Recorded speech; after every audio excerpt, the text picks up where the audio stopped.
Bismillahirrahmanirrahim. Assalamualaikum warahmatullahi wabarakatuh. Salam sehat bagi kita semua. Dari video ini, kami dari kelompok 5 berjumlahkan 3 orang akan mempresentasikan makalah struktur pasar dengan saya sendiri atas nama Supriyadi dan teman saya. Perkenalkan, nama saya Tengku Sahdian Hasmi. Nama saya Ibrahim Harahap. Baiklah, langsung saja mengenai pembahasan struktur pasar. Dalam pembahasan struktur pasar terbagi dalam 4 dalam makalah ini. Yang pertama, pasar persaingan sempurna. Kedua, pasar monopoli. Ketiga, pasar oligopoli. Dan yang terakhir keempat, pasar monopolistik. Dalam pembahasan pertama kita, yaitu pasar persaingan sempurna, didefinisikan dengan struktur pasar atau industri di mana banyak terdapat penjual dan pembeli. Adapun beberapa ciri-ciri pasar persaingan sempurna yaitu: pertama, perusahaan adalah penerima harga atau price taker. Kedua, setiap perusahaan mudah keluar atau masuk. Ketiga, menghasilkan barang yang serupa. Untuk keuntungan maksimum, tujuan perusahaan kompetitif adalah memaksimalkan keuntungan. Untuk memenuhi tujuan tersebut, ada 2 hal yang perlu diperhatikan. Yang pertama, biaya produksi yang dikeluarkan perusahaan, max MR sama dengan MC. Yang kedua, hasil penjualan dari barang yang dihasilkan perusahaan itu, TR sama dengan PQ. Setiap perusahaan adalah price taker, penerima harga. Perusahaan tidak mempunyai kekuasaan untuk menentukan harga. Harga terbentuk oleh interaksi produsen dan konsumen yang ada di pasar. Kurva permintaan bersifat elastis sempurna karena produksi perusahaan identik dan hanya sebagian kecil saja dari jumlah yang ada di pasar. Terdapat kekuatan pasar persaingan sempurna, yaitu merupakan bentuk pasar yang ideal. Perusahaan berproduksi pada skala yang efisien dengan harga produk paling murah, output maksimum, memberikan kemakmuran yang maksimal karena harga jual yang termurah. Kedua, jumlah output paling banyak sehingga rasio output per penduduk maksimal. Ketiga, masyarakat merasa nyaman dan tidak takut ditipu karena informasi sempurna. Adapun keburukan pasar persaingan sempurna, yaitu pasar persaingan sempurna tidak mendorong adanya inovasi, menimbulkan biaya sosial, membatasi pilihan konsumen. Biaya dalam pasar persaingan sempurna mungkin lebih tinggi, distributor pendapatan tidak terlalu rata. Pembahasan selanjutnya, pasar monopoli. Pasar monopoli yaitu suatu bentuk pasar di mana dalam suatu industri hanya terdapat sebuah perusahaan dan produk yang dihasilkan tidak memiliki pengganti yang sempurna. Karakteristik pasar monopoli: 1. Hanya ada satu penjual. 2. Produk yang dijual tidak ada penggantinya. 3. Hambatan untuk masuk sangat kuat. 4. Dapat menguasai penentuan harga. 5. Promosi iklan kurang diperlukan. Penyebab terjadinya monopoli: 1. Adanya penguasaan suatu sumber daya inti. 2. Adanya penguasaan teknik produksi tertentu. 3. Adanya penguasaan hak paten untuk produk tertentu. 4. Pemberian pemerintah. 5. Biaya produksi lebih efisien dibanding produsen yang lain. Monopoli alamiah yaitu sebuah perusahaan menjadi monopolis bukan karena undang-undang atau perlindungan, tapi karena berusaha sangat efisien sehingga biaya marginalnya di bawah biaya rata-ratanya. Semakin banyak output, maka justru semakin efisien. Diskriminasi harga. Kebijakan diskriminasi harga adalah kebijakan menjual output yang sama dengan harga yang berbeda-beda. Tujuannya adalah menambah perolehan laba melalui eksploitasi sulfur konsumen. Contoh diskriminasi harga adalah perbedaan harga yang ditetapkan PT PAM.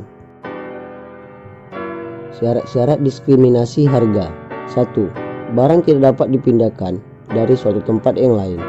2. Sifat barang mungkin dilakukan praktek diskriminasi harga. 3. Sifat permintaan di masing-masing pasar berbeda-beda. 4. Biaya untuk menjalankan diskriminasi lebih rendah dari keuntungan. 5. Produsen dapat memanfaatkan beberapa sikap tidak rasional konsumen. Biaya sosial monopoli terdiri dari 3, yaitu pengaturan harga, pajak, dan subsidi.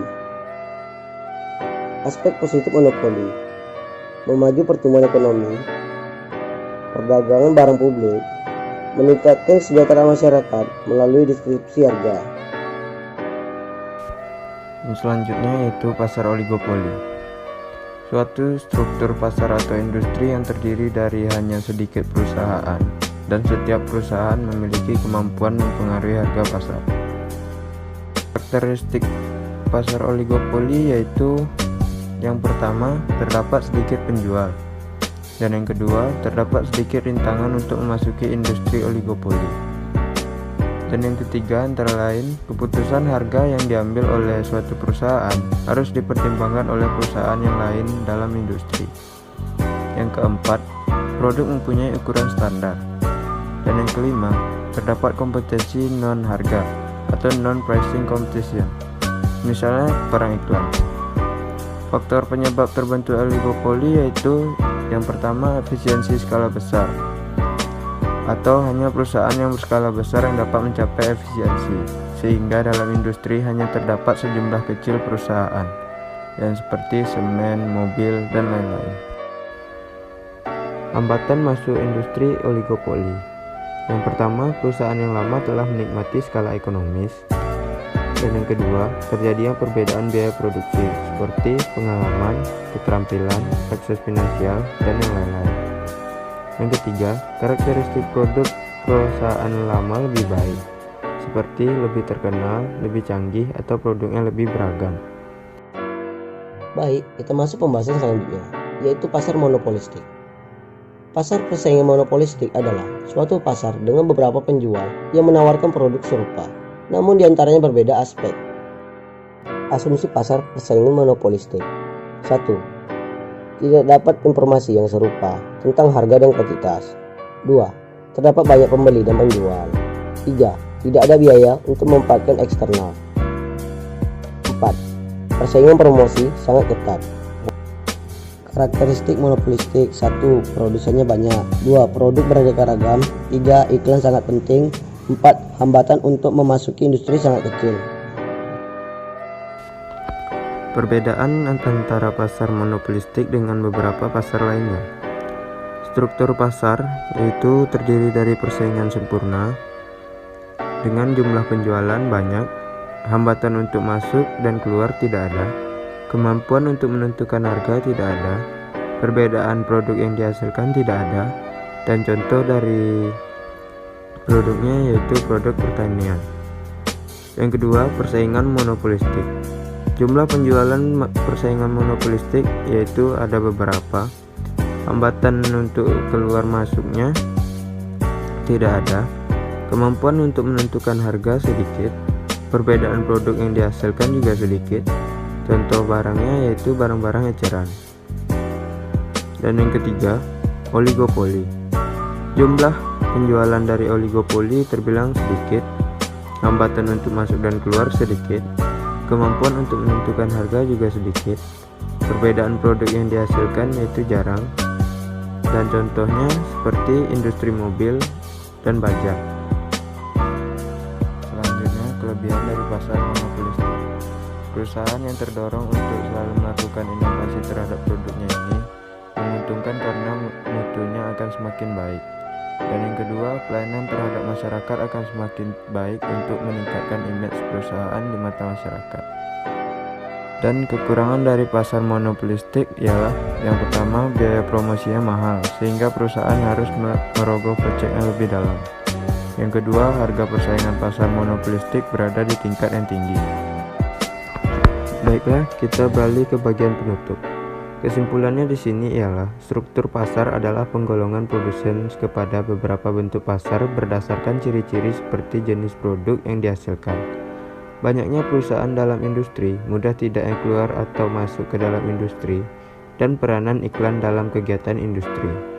Pada analisa ekonomi dibedakan menjadi pasar persaingan sempurna dan pasar persaingan tidak sempurna, yaitu yang meliputi monopoli, oligopoli, dan monopolistik. Demikian yang dapat kami paparkan mengenai materi struktur pasar yang menjadi pokok pembahasan dalam makalah ini. Tentunya masih banyak kekurangan dan kelemahannya. Penulis banyak berharap pada pembaca yang memberikan kritikan dan saran yang membangun kepada penyusun demi sempurnanya makalah ini. Semoga makalah ini berguna bagi penulis, khususnya pada juga teman-teman dan pada pembaca yang budiman pada umumnya. Sekian dari kelompok kami. Terima kasih dan wassalamualaikum warahmatullahi wabarakatuh.